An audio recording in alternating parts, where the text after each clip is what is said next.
Some in the liberal media have called out President Biden's disastrous handling of the withdrawal from Afghanistan. But there are still some diehards jumping to his defense. Check out how they reacted to his address just yesterday. 95% of the American people will agree with everything he just said. We are here right now because Biden carried forward with the Trump deal made with the Taliban to exit and didn't do it well. Joe Biden's not the only one. He is not the first American president to be tripped up by Afghanistan. Plenty of blame to go around. I'm curious to hear your reaction of this consequential speech by the American president. Didn't run from it. He owned it. He owned his decision. He owned the fact that, as he put it, the buck stops with him. I hope he gets to own their deaths, too. I feel like I watched a different speech than the rest of you guys. I was appalled. There was such a profound, bold-faced lie in that speech. The idea that we planned for every contingency.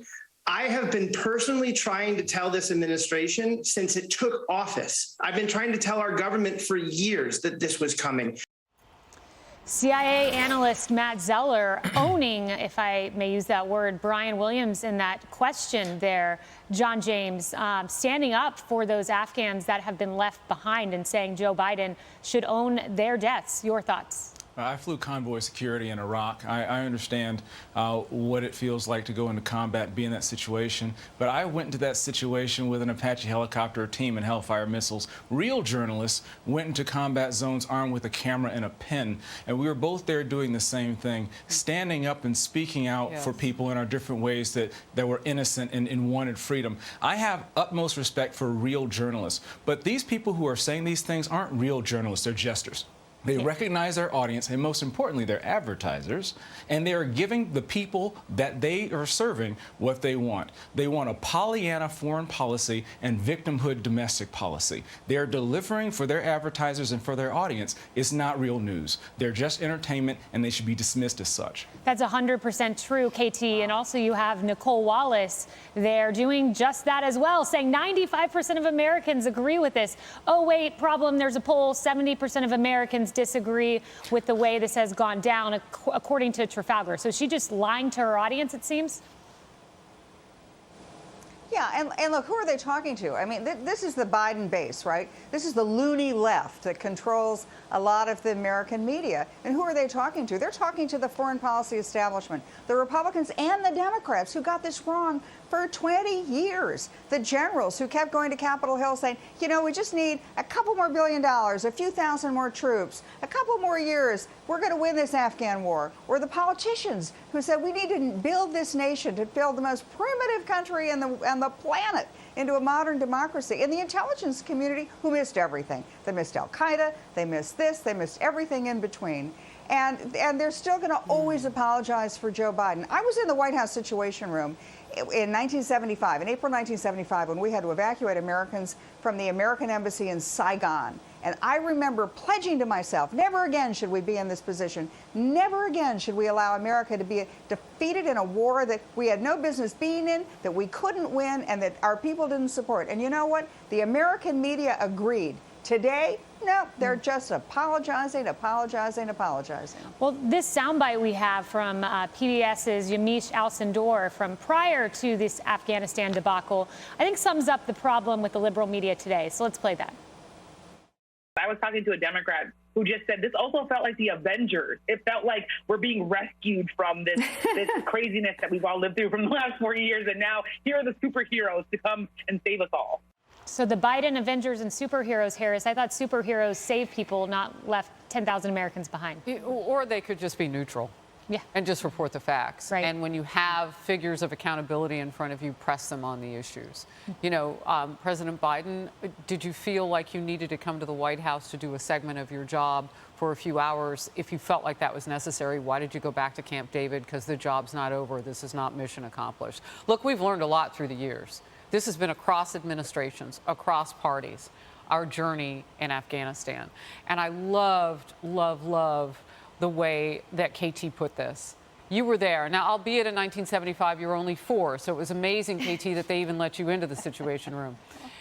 But when you talk about the lessons learned, Joe Biden was there too. Maybe not in that one room, But as John James reminded us this hour, he was already serving on the Hill. Why didn't he learn those same lessons? And he had so much more experience as 4 decades as a senator and 2 terms as a vice president, some of it covering our journey in Afghanistan. Why is his learning curve so different?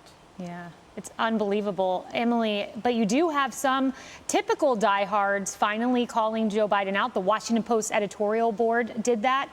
You have the New York Times, David Sanger, saying Biden will go down in history, fairly or unfairly, as the president who presided over a long brewing, humiliating final act in the American experiment in Afghanistan. So some of the typicals calling him out.